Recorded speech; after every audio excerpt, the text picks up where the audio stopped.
Hello guys, today I will explain the carburetor and how it works and so easy, so let's get started. Look at this figure. We noticed that there is a venturi and the principle of it in previous videos. There is difference of pressure through throttle and that makes the fuel drips rise to venturi. So this is how carburetor works simply, but I simplified that such that I have not shown the control of cross-sectional area of it.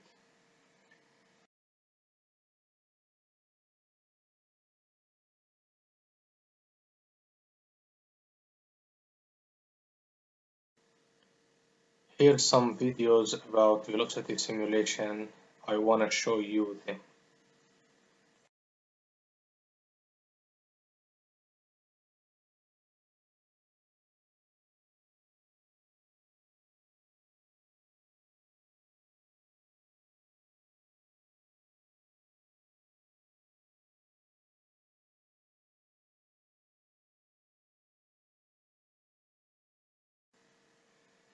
I hope you like it.